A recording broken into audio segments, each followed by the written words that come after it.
Vegetative propagation. Okay, vegetative propagation क्या होता है, इसमें जो प्लांट है, जो पेरेंट प्लांट है, उसी के छोटे से फ्रेगमेंट या फिर कटिंग पार्ट से एक नया प्लांट डेवलप होने वाला है, ठीक है। और ऐसे बात करें अगर तो vegetative propagation is asexual reproduction in plants, right, मतलब अकरिंग इन प्लांट्स, जैसे कि हम लोगों ने पहले पढ़ा था, इसके पहले मैंने बताया था डिफरेंट टाइप्स ऑफ या फिर methods of asexual reproduction, binary fission हो गया, बडिंग हो गया, अब ये वेजिटेटिव प्रोपगेशन चल रहा है, राइट। तो इसमें मैंने क्या बताया था, ये भी एक असेक्सुअल रिप्रोडक्शन है, asexual reproduction occurring in plants, जो कि प्लांट्स में होता है, ठीक है, एनिमल्स में नहीं होता, ये अकरिंग इन प्लांट्स में होता है। फिर मैंने क्या बताया कि जो पेरेंट पार्ट है, पेरेंट प्लांट है, उसी के छोटे से फ्रेगमेंट या फिर कटिंग से वो पार्ट न्यू प्लांट बनने वाला, राइट। तो मैंने ये क्या बताया, न्यू प्लांट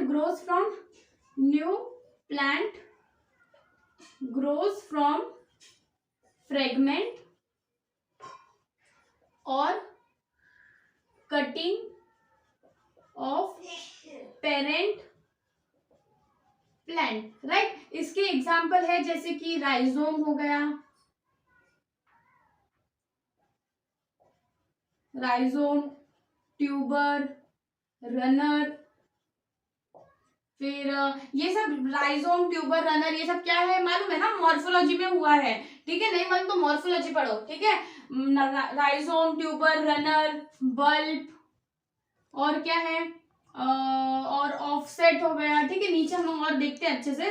फिर क्या है वेजिटेटिव प्रोपगेल्स। अच्छा, वेजिटेटिव प्रोपगेल्स क्या होता है, जो स्ट्रक्चर्स है, मींस जिस स्ट्रक्चर से नया प्लांट, जिस स्ट्रक्चर की बस कैपेबिलिटी होती है कि वो नए प्लांट को राइज कर सकता है, नए प्लांट को जन्म दे सकता है, नया प्लांट बना सकता है, इसी को हम लोग बोलते हैं वेजिटेटिव प्रोपगेल्स। तो वेजिटेटिव प्रोपगेल्स क्या है, structures which are capable of giving rise to new plant, नए प्लांट को जन्म दे सकता है या फिर नए प्लांट बन सकता है, ठीक है, इसी को हम क्या बोलते हैं वेजिटेटिव प्रोपगेल्स। समझ गया, ये हो गया वेजिटेटिव प्रोपगेशन, क्या हो गया, रिप्रोडक्शन, असेक्सुअल रिप्रोडक्शन जो कि प्लांट में हो रहा है। इसमें क्या हो रहा है, जो पेरेंट प्लांट है उसी का एक पार्ट या फिर फ्रेगमेंट जो है वो नया प्लांट में बन रहा है, और जो पार्ट से बन रहा है नया प्लांट, इसी को हम क्या बोलेंगे वेजिटेटिव प्रोपगेल्स, ठीक है। जैसे कि पोटैटो की बात करें तो पोटैटो में कभी देखा रहेगा बर्ड्स, जिसको हम लोग आईज भी बोलते हैं, ठीक है, इसी को हम लोग जब इसी से हम लोग नया प्लांट बना सकते हैं, ठीक है। ब्रायोफाइलम की बात करें तो ये लीव्स होते हैं ना, लीव्स, ब्रायोफाइलम में लीफ बर्ड दिखता है। अच्छा, लीफ बर्ड क्या होता है, ब्रायोफाइलम का जो लीफ होता है ना, उसके मार्जिन पे ऐसे बर्ड्स होते हैं, और ये बर्ड, ये कली जब नीचे गिरेगी तो वो एक नया प्लांट बनेगा, ठीक है।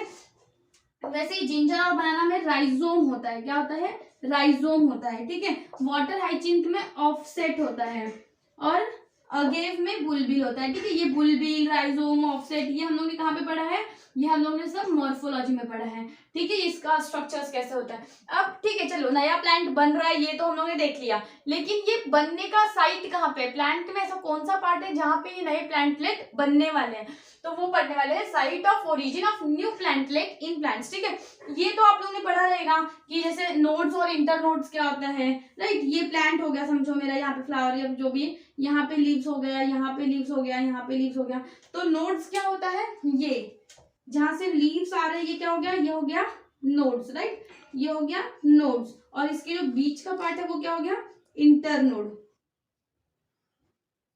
राइट। तो जब ये नोड है ना कांटेक्ट में आते हैं किसके, वाटर या फिर डैम्प सॉइल मतलब कि गीला सॉइल, गीली मिट्टी के कांटेक्ट में आते हैं ना, तो नया प्लांट बनाते हैं, राइट। वही मैंने यहाँ पे लिखा है कि when nodes come in contact with water या फिर डैम्प सॉइल दे प्रोड्यूस रूट, वहीं पे रूट बनता है और नया प्लांट जो है वो जन्म ले लेता है, ठीक है। तो ये था साइट। इसके बाद ये जो वेजिटेटिव प्रोपगेशन है उससे हमको एक बहुत बड़ा नुकसान हुआ था, तो उसके ऊपर हम लोग ने एक टॉपिक ही बना दिया, क्या है वो, scourge of water bodies, that is terror of Bengal, ठीक है। इसी को हम लोग टेरर ऑफ बंगाल भी बोल सकते हैं या फिर स्कावरेज ऑफ वाटर बॉडीज भी बोल सकते हैं। एक प्लांट था, एक्वेटिक प्लांट था, जिसका नाम था इकॉर्निया क्रासिपस। क्या नाम था, इकॉर्निया क्रासिपस। इसी को वाटर हाइचिंथ भी बोला जाता है। क्या बोला जाता है, वाटर हाइचिंथ। इसको हम लोग ने इंडिया में लाया, क्यों लाया, इंडिया में इंट्रोड्यूस किया क्योंकि इसका because of its beautiful flowering, इसका जो फ्लावरिंग था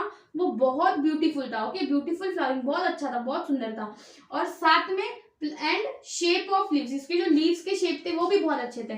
तो शेप ऑफ लीफ और ब्यूटीफुल फ्लावरिंग की वजह से हम लोगों ने इसको इंडिया में इंट्रोड्यूस किया। लेकिन इसने क्या किया, मीन्स ये क्या होता था, जहां पे भी स्टैंडिंग वाटर था ना, मतलब जहां पे भी रुका हुआ पानी है ना, वहां पे बहुत मैसिवली ग्रो होता था, मतलब इतना फास्ट ग्रो होता था, जितना फास्ट आप उसको कट नहीं कर सकते उससे ज्यादा फास्ट ये ग्रो होता था। क्यों? क्योंकि ये वेजिटेटिव प्रोपोगेशन से ग्रो होता था। मैंने पहले ही बताया था जो असेक्सुअल रिप्रोडक्शन है वो बहुत फास्ट होता है, राइट। तो ये जो है वो ग्रोज इन, कहाँ पे ग्रो होता है, ग्रोज इन स्टैंडिंग वाटर। अच्छा ठीक है, स्टैंडिंग वाटर में बहुत मैसिव अमाउंट में बन रहा है वो ठीक है, बट हमको नुकसान कैसे है, ये स्टैंडिंग वाटर में ग्रो होता है ना, तो इतना अमाउंट में अगर इतने सारे प्लांट्स हैं तो उन लोग पानी का पूरा ऑक्सीजन जो है वो ले लेते हैं, राइट। तो इससे क्या होता है, जो फिशेस है वहां के वो मर जाते हैं, राइट। तो क्या हो गया, grows in standing water, drains oxygen in of water, drains oxygen, जो ऑक्सीजन है वाटर का वो ले लेता है, ऑक्सीजन ऑफ वाटर, जिसकी वजह से क्या होता है, फिशेस, देयरफॉर फिशेस जो है वो मर जाते हैं, राइट, फिशेस डाई। इसलिए हम लोग इसको मोस्ट इन्वेसिव प्लांट वीड बोलते हैं, ठीक है, मोस्ट इन्वेसिव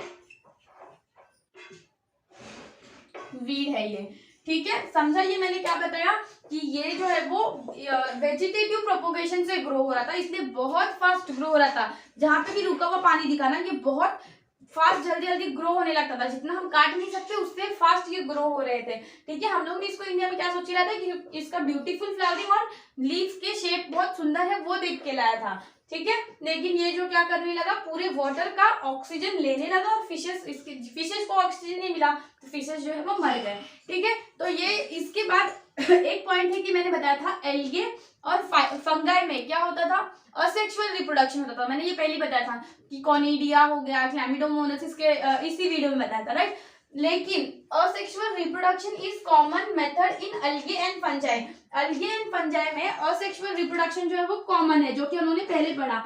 लेकिन जब अनफेवरेबल कंडीशन आता है, मतलब जब कंडीशन उनके फेवर में नहीं है, एडवर्स कंडीशन आएगा, तो उसके पहले वो शिफ्ट हो जाते हैं या फिर स्विच हो जाते हैं टू सेक्सुअल रिप्रोडक्शन, ठीक है। वो सेक्सुअल रिप्रोडक्शन को ज्यादा प्रीफर करने लगते हैं, राइट। तो asexual reproduction is common method in algae and fungi, जैसा कि हम लोगों ने अभी तक पढ़ा था। लेकिन अभी हमने क्या पढ़ा, but they shift to sexual reproduction before onset of, मतलब ऑनसेट मतलब चालू होना, बिफोर ऑनसेट ऑफ एडवर्स या फिर अनफेवरेबल कंडीशन, ठीक है। ये अलगे और प्लांट्स की बात किया मैंने, अलगे और फंजाई की। जो हायर प्लांट्स होते हैं, जो बड़े बड़े प्लांट्स होते हैं, उनमें तो मालूम है आपको असेक्सुअल भी होता है और सेक्सुअल भी होता है। और अगर हम एनिमल्स की बात करें तो मोस्ट ऑफ द एनिमल्स में सिर्फ सेक्सुअल होता है, ठीक है। बहुत कम एनिमल्स है जिनमें, means most of the animals में सेक्सुअल होता है और कुछ एनिमल्स में असेक्सुअल होता है, ठीक है। सो ये था असेक्सुअल के ऊपर टॉपिक। इसमें असेक्सुअल रिप्रोडक्शन पूरा खत्म हो गया है।